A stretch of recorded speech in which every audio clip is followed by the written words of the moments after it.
تو جیسے جیسے وقت گزر رہا ہے غزہ پر اسرائیلی مظالم میں اضافہ ہوتا جا رہا ہے، شہداء کی تعداد وہاں پر بڑھتی جا رہی ہے، اور اب تو صورتحال یہ ہے کہ وہاں پر سپلائی بلاکیج ہو چکی ہے، وہاں پر کھانے پینے کی اشیاء نہیں پہنچ پا رہی ہیں اور انسانی المیہ وہاں پر جنم لے رہا ہے۔ وہاں پر ایکچول سچویشن ہے کیا اس وقت، کس طرح سے وہاں پر ظلم و بربریت کی ایک نئی داستان لکھی جا رہی ہے، اور پھر اس پر مسلم دنیا اور جو ایک دنیا کی بڑی طاقتیں ہیں ان کا کیا موقف ہے، وہ کیا سٹانس لے رہے ہیں؟ حماس جو کہ ایک بڑی اہم تنظیم ہے اس کی جانب سے کیا اس کا موقف ہے، اور وہ اس پوری سچویشن کو اس وقت کیا دیکھ رہے ہیں؟ وہ کیا بیک فٹ پر جانا چاہتے ہیں یا نہیں جانا چاہتے؟ اس پوری سچویشن پر گفتگو کرتے ہیں۔ ڈاکٹر خالد القدومی صاحب نے ہمیں جوائن کیا جو کہ ترجمان ہیں حماس کے۔ ڈاکٹر خالد السلام علیکم۔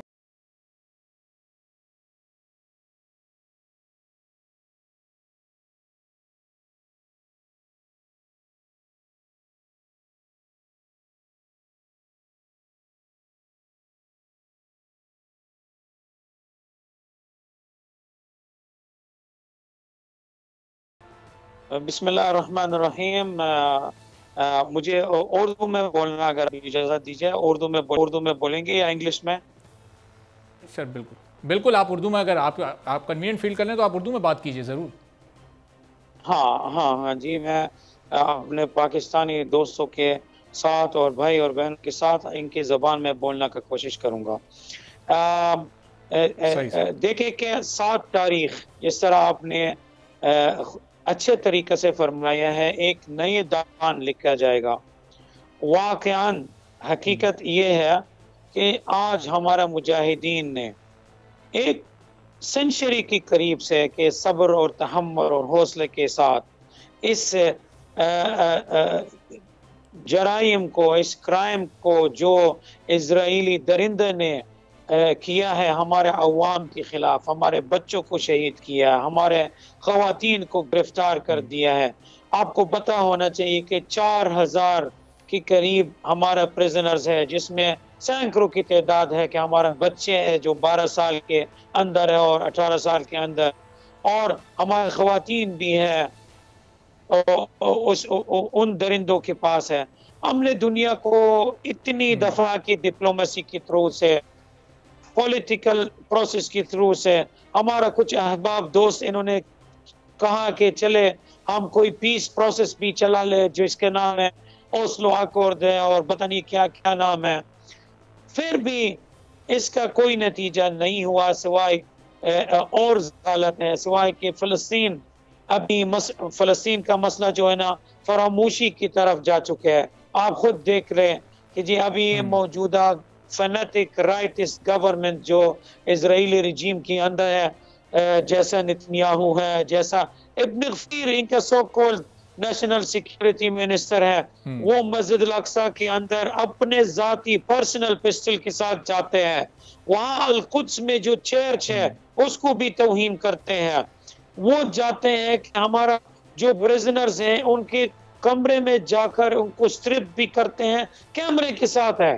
آخری انٹرویو اس منسٹر نے جو دیا ہے وہ کہہ رہا ہے کہ فلسطینیوں کا کوئی حق نہیں ہے زندگی کا، اسرائیلیوں کا حق ہے زندگی کا، یعنی اس کا مطلب ہے ہمارا خلاف ہے، ہمیں مارنے کا کوشش کر رہے ہیں، عوام کو مارنے کا کوشش کر رہے ہیں۔ تو تحمل اور پیشنس کا انتہا ہو گیا ہمارا طرف سے، لذا کہ یہ طوفان الاقصی کے پرچم کے نام پہ، الاقصی کے نام پر، ہمارا ہولی شرائنز کے نام پر، ہمارے بہنوں کے نام پر، ہمارے بچوں کے نام پر اس جد و جہد کا دوبارہ شروع کیا، ڈیفنسو سٹیٹ میں ہے۔ آپ کو پتہ ہے کہ یہ جو اسرائیلی سیٹلمنٹس ہے یہ آکیوپیشن کا ایک حصہ ہے انٹرنیشنل لا کے مطابق، اسی لیے کہ ہمارا مجاہدین 50 لوکیشن کے اندر 7 تاریخ سے وہاں کے لڑ رہے ہیں کہ اسرائیل کا سامنے کے فاسٹ بھی کر رہے ہیں۔ ابھی 2 گھنٹہ پہلے میدان سے جو خبر ہے، کفار سعد غزے کے نیبرہوڈ میں ایک سیٹلمنٹ ہے، وہاں ہمارا مجاہدین ابھی بھی کلیش آرم میں اسرائیلی آرم کے سامنا کر رہے ہیں، اور الحمدللہ ہمارا ہاتھ ابھی سینکڑوں کی تعداد اسرائیلی سولجرز کے پریزنرز کے طور پہ ہیں۔ یہ اسرائیلی سفیر جو यूनाइटेड नेशन सही। में है, अच्छा अरदान डॉक्टर इसके साहब, नाम है। डॉक्टर साहब काइंडली थोड़े से जी जो आप एक्चुअल फिगर्स हैं ज़रा वो भी अगर आप शेयर कर सकें कि कितनी शहादतें हो चुकी हैं इस पिछले 3 से 4 रोज़ में फ़लस्तीनियों की, उसमें कितनी ख़वातीन, कितनी औरतें, कितने बच्चे शामिल हैं, और कितने जंगी कैदी आप लोगों ने बना लिए हैं, कितने इसराइली आपके कब्ज़े में और कितने आपके लोग उनकी तरफ चले गए हैं, उनके कब्ज़े में इस वक्त मौजूद हैं? अभी हमारा हमारा तरफ से इनके कब्जा में कोई नहीं है, सिवाय 4000 कैदी है अच्छा। जो सालों से इजरायली प्रेजन में। इस मौजूदा जंग में शहादतें हैं, कुर्बानियां हैं, मगर इजराइल का भी नुकसान है। और वो मैं आपको बताता चलो, अगर आप ऑफिशियल फिगर्स की बात कर रहे हैं तो हमारे पास कोई ऐसे प्रिसाइज नहीं है, लेकिन जो इजरायली स्टेटमेंट्स है और हमारा जो हेल्थ मिनिस्ट्री का स्टेटमेंट्स है फ़लस्तीन में, उनको मैं आपको बताता चलूं। एक वो इनका जो इजरायली सफीर है यूनाइटेड नेशन में, कल एक इंटरव्यू में कि इन्होंने कहा कि तहरीक मुज़ाहमत के हाथ में तकरीबन 100 से लेकर 150 इजरायली सोल्जर्स प्रिजनर्स की सूरत में आया हुआ है। हालांकि ऑफिशियल जराये से कोई तकरीबन 750 इजरायली हैं, मिलिट्री और नॉन मिलिट्री लापता है, यानी उसका कोई खबर नहीं, कोई राब्ता नहीं है। और वो डेथ टोल की बात नहीं कर रहा हूँ मैं, लापता की बात कर रहे हैं कि तहरीक मुज़ाहमत के हाथ में है। जो किलिंग टोल है इजरायली सोल्जर्स हैं कि जराये से 600 से ज़ायद इजरायली सोल्जर्स हलाकत में पहुंच चुका है और 2600 से ज़ायद जख्मी हो चुका है, इनके हॉस्पिटल्स में पहुंच चुके हैं। हमारा हेल्थ मिनिस्ट्री ने कल 10 बजे रात को एक ऑफिशियल स्टेटमेंट के तौर पे ऐलान कर दिया है, हमारा तकरीबन कोई 700 शहीद हुए थे, जिनमें से 140 बच्चे हैं, छोटे बच्चे हैं, और 105 औरतें हैं। आप खुद देखें, ये नेतन्याहू, ये जो एक्सट्रीमिस्ट ज़ायनिस्ट रजीम है, अनफॉर्चुनेटली सिवाय मासूमों को और बच्चों को और सिविलियन टारगेट है, कोई और टारगेट नहीं कर सके। बिल्कुल। ये अच्छा डॉक्टर खालिद साहब, ये जो इस वक्त ये जो इसराइल की बर्बरियत है, जुल्म है, ये तो पूरी दुनिया इस वक्त देख रही है, लेकिन इस पर जो मुस्लिम वर्ल्ड का खासतौर पर जो बड़ी मुस्लिम ताकत है, उनका जो स्टांस है उसको आप किस तरीके से देख रहे हैं? आपकी एक्सपेक्टेशन के मुताबिक है या उन्हें कुछ मजीद करना चाहिए? हमने अभी देखा कि नेतन्याहू और महमूद अब्बास दोनों को फ़ोन किया टर्किश प्रेसिडेंट ने, और उन्होंने ये बात की कि वो सीज़ फायर चाहते हैं और हर तरह का ताउन वो करने को तैयार हैं। फिर सऊदी वली अहद, उनका भी इस वक्त एक बयान सामने आया, वो भी फ़लस्तीन से इज़हार यकजहती कर रहे हैं। तो ये वर्बली तो इज़हार यकजहती हो रहा है, लेकिन इन प्रैक्टिकल आप लोगों की डिमांड्स कुछ मजीद हैं इन लोगों से? देखिए, अवाम का जो है ना, पूरे इस्लामी दुनिया, हत्ता के even freedom voices, rational voices मगरबी ममालिक है, अवाम की सतह पर अल्हम्दुलिल्लाह फ़लस्तीन का साथ है। अभी भी इजरायली नैरेटिव को एक्सेप्ट नहीं करता। ये जो एक्सप्लॉयटेशन को इजराइल दुनिया को ब्लैकमेल करने का कोशिश कर रहा है, अब इसको कोई इसके नैरेटिव को एक्सेप्ट नहीं करता है। हमें अफसोस होता है कि कुछ अरब और मुसलमान ऑफिशियल स्टैंड पर है कि बहुत ज़ईफ और बहुत कमज़ोर है। लेकिन मैं आपको ये भी बताना चाहता हूँ, एक तब्दीली आ चुकी है। यानी अभी आप देख लें, कतर के फॉरेन मिनिस्ट्री का स्टेटमेंट है, बहुत ही सॉलिड है, इजराइल को जिम्मेदार समझते हैं कि इस वक़ाये पर है।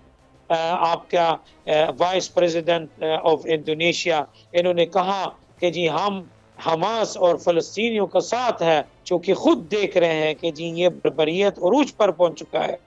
प्रेसिडेंट पुतिन ना मुसलमान है ना अरब है, वो कहता है अगर मेरे बस की बात हो तो मैं हमास के फाइटर्स को सपोर्ट करते हैं जैसा अमेरिका इजराइल को सपोर्ट करते हैं।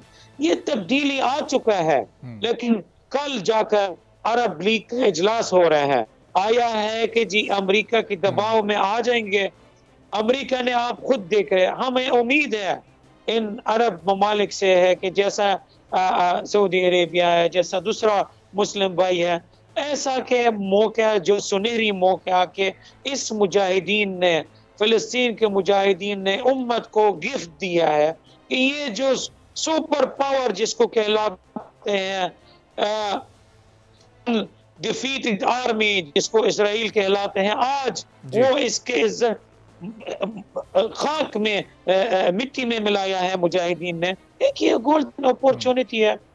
हम आपके आर्मी नहीं चाहिए, हम सिर्फ और सिर्फ क्या आपका स्टैंड मजबूत होना चाहिए, बॉर्डर्स को खोलना चाहिए। अवाम और जवान हमारे के अरब और मुस्लिम ममालिक का जिसकी जज्बा बुलंद है, उनको जाने की इजाजत देना चाहिए है। और डॉक्टर साहब, ये जो बिजली मुनक़ता की गई थी, पावर कट कर दिया गया था, सप्लाई ब्लॉकेज हो गई थी, अब वहां पर खुराक नहीं पहुंच पा रही है, तो ये सिचुएशन अभी भी उसी तरह से बरकरार है? देखिए, आप ये समझ लें कहीं सालों से इस मुहासरा की वजह से ना बिजली हमारे पास है, ना पानी पीना। हमारा पानी पीना का वो समंदर का पानी है, नमकीन वाला पानी पीते गज़े में। और अभी अल्हम्दुलिल्लाह के हमास को के ज़राए से के वगैरह के वहाँ का ज़िंदगी को बेहतर बनाने का कोशिश किया है, लेकिन मुहासरा की वजह से और इन जंगों की वजह से जिंदगी और बदतर हो गया। अब लाइट नहीं है, उधर है मेडिकल सपोर्ट है ही नहीं है, शेल्फ के ऊपर के बिल्कुल पेनाडोल भी नहीं नजर आता है, ना कि एस्प्रिन नजर आते हैं, ना कोई के शुगर की दवाई, ब्लड प्रेशर की दवाई है। जैसा कि ये सारी चीजें आपके जरिए से, आपके टेलीविजन के जरिए से दुनिया से अपील करते हैं। आपके मुस्लिम भाई है, आपके फलस्तीन के जो भाई और बहन है, आपकी जरूरत है कि आप जिस तरीके से अपने लोगों के लिए, अपना फैमिली के लिए एक दवाई की सपोर्ट, एक खाने की सपोर्ट, उसकी हिस्सा में से 1/4 को दिया जाए और जितना आपका तवानाई किया जाए। हम इज्जत की तलब में है, हमें कोई लग्जरी की तलब नहीं है। डॉक्टर साहब, ये मैसेज बिल्कुल ये पूरी दुनिया को चला गया, पूरा पाकिस्तान और दुनिया में जहाँ जहाँ हमारे चैनल देखा जाता है वहाँ आपको लोगों ने सुना है। बहुत बहुत शुक्रिया। डॉक्टर खालिद अल क़दूमी साहब मौजूद थे और आंखों देखा हाल उन्होंने इस वक्त बयान कर दिया है गज़ा और फ़लस्तीन का। नाज़रीन, आज के प्रोग्राम से इजाज़त दीजिए, अल्लाह हाफ़िज़।